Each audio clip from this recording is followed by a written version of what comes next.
বন্ধুরা, তোমরা সবাই কেমন আছো? আশা করি ভালোই আছো। আমিও খুবই ভালো আছি। বন্ধুরা, আজকে তোমাদের খুবই কম মশলায় বানিয়ে দেখাবো পটলের দুর্দান্ত একটি রেসিপি। তোমরা সবাই একটি লাইক ও একটি সুন্দর কমেন্ট করে পুরো রেসিপিটি একদম স্কিপ না করে দেখতে থাকো। আশা করি তোমাদের খুবই ভালো লাগবে।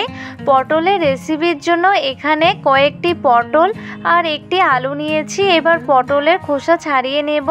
বন্ধুরা, আমি সবার ভিডিও একদম ফুল ওয়াচ করি, তোমরাও একদম স্কিপ না করে আমার ভিডিওটি ফুল ওয়াচ করবে।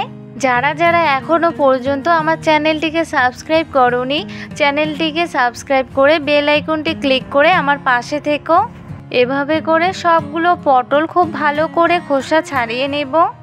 পটলের খোসা ছাড়িয়ে নিয়েছি। এবার পটলটা মাঝ বরাবর কেটে নিয়ে সরু সরু করে কেটে নেব। তোমরা দেখতে থাকো, আশা করি তোমাদের খুবই ভালো লাগবে। এভাবে করে আলুটাও একদম সরু পাতলা করে কেটে নেব। এভাবে করে সবগুলো পটল সরু সরু করে কেটে নেব। পটল আলু সরু সরু করে কেটে নিয়ে জল দিয়ে একদম পরিষ্কার করে ধুয়ে নিয়েছি। কড়াইতে আগেই তেল ছিল, সেই অনুযায়ী এখানে আর একটু সরষে তেল দিয়ে দিলাম। নেড়ে নিয়ে তেল খুব ভালো করে গরম করে নেব। এবার তেলের মধ্যে ফোড়নে দিয়ে দেব সামান্য একটু কালো জিরে। এবার নেড়ে নেব। এরপর এখানে দিয়ে দেব বড় মাপের একটি পেঁয়াজ পাতলা সরু সরু করে কেটে নিয়েছি, আর কয়েকটি কাঁচা লঙ্কা চিড়ে নিয়েছি, দিয়ে দিলাম। এবার সব কিছু খুব ভালো করে নেড়ে নিয়ে এরপর কয়েকটি রসুনের কোয়া শিলনোড়ায় থেতো করে নিয়েছি, দিয়ে দেব। এবার নেড়ে চেড়ে সব কিছু হালকা করে ভেজে নেব। পেঁয়াজ লঙ্কা রসুন হালকা করে ভেজে নিয়েছি। এবার এখানে কেটে পরিষ্কার করে ধুয়ে রাখা আলু আর পটল দিয়ে দিলাম। এবার সব কিছু খুব ভালো করে নেড়ে নেব।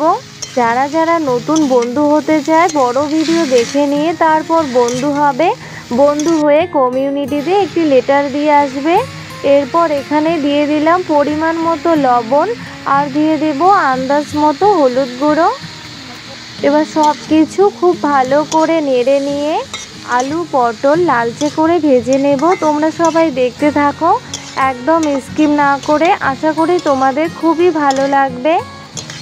তোমরা যারা যারা আমার রান্নার ভিডিওগুলি সব সময়ের জন্য ফুল ওয়াচ করো তাদেরকে জানাই অসংখ্য ধন্যবাদ ও অনেক ভালোবাসা।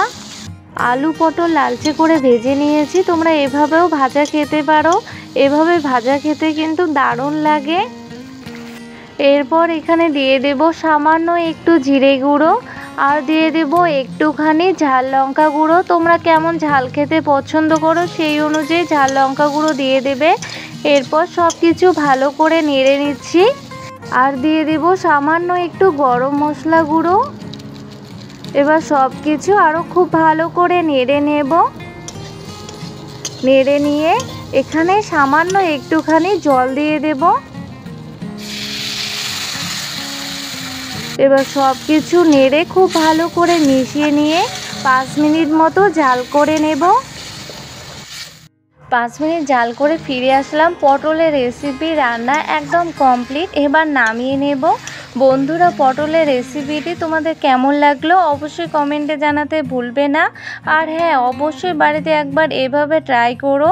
আশা করি তোমাদের খুবই ভালো লাগবে। আমার তো খুবই ভালো লেগেছে।